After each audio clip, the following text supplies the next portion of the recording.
والله لا من بيكو بيكو والله بالله لا كويسو بيتها قدرين والله بالله تسم بيكو والله ورب الكعبة بيكو وتكم بيكو والله بالله بيكو دو بيكيني يوم غباتي يوم بعد ما باي أما كان ما ويا لا لا لا لا ويا باي اوكي ويا باي كاها ما نسم بيتين دي بتا بيكو والله وما كانت قرارك كلمة تسمو كم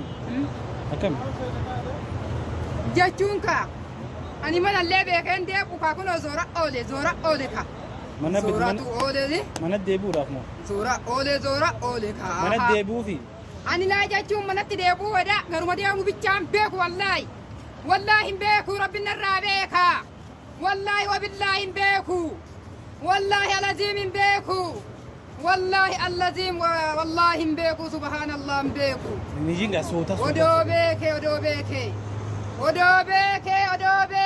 Nageenyi fararrooqee bakkuma jirtanitti isiniif haa baay'atu kabajamtoota hordoftoota koo akkam jirtu nagaa keessanii galata waaqayyoo ani nagaa koodha dhugaa ani viidiyoo kana argee hin beeku nan dadhabe dhugaa waaqayyoo baay'ee tokko nama gaddisiisa yaa jiru biyya Oromaa dhugaa maal goona gubannee dhugaa waaqayyoo gubanneerra lubbuu obboleeyyan keenya meeqa dhabne biyyuma Arabaa keessatti jechuudha.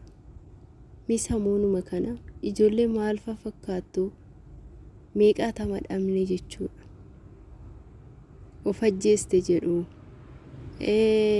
kana seerri adda baasee gaafatee waan isheen taate murteessus hin jiru. Viidiyoo irratti walitti iyyuu bakka TikTok kanarratti walitti ba'anii walitti iyyuu jechuudha.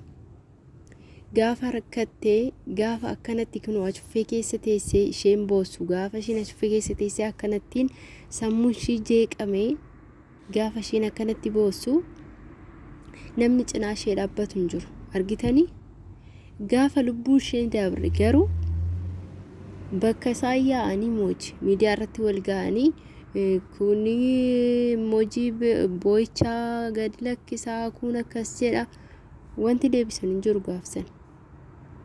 Wanti wal gargaaruun kan irra jiraatu gaafa lubbuun jiru jechuudha. Miila labboleetti teenya tala. Dhalattuu Arsii Roobeetii Saudi Arabiyaa keessa kan isheen hojjettu jechuudha. Garuu sammuu ishee sirrii miti mana maadaamitii baate argitanii akkuma yuunifoormii akkuma uffattetti jirti dhugaa waaqayyoo. Akkuma yuunifoormii uffattetti manaa baate uffata nagaalleen uffannee jechuudha. Nu daandirra baatee akkasittiin daandirra teessi jechuudha. Daandirra deemti jechuudha. Namuma keenyatu namni karaa deemu baangaaliin nama keenyatti waamee jechuudha. Itti agarsiisi bakka isheen teessu jechuudha. Dhugaa waaqayyoo baay'ee na gaddisiiste hin beeku dhugaa maal gochuu dandeenya uumaa gochuu hin dandeenyu bar. Waaqayyoo bichaan sammuu ishee sammuu nagaa ishee dhafaa deebisu. Maatii isheetiif biyya isheetiif akka galtu jechuudha. Dhugaa viidiyoo kana share godhaa. Ijoollee baay'een gaafa kanatti miidiyaa irratti ba'anii mana maadaamii keessatti sammuu isaanii jeeqamee yaadan iyyicha isaaniin beektan hundi keessanuu jechuudha. Irra caalan keenya biyya Arabaa jira waan ta'eef iyyichi isaanii hagam akka sammuu namaa zoorsisu hagam akka nama maraachuu dhugaa waaqayyoo nama obsa qabutu danda'a jechuudha.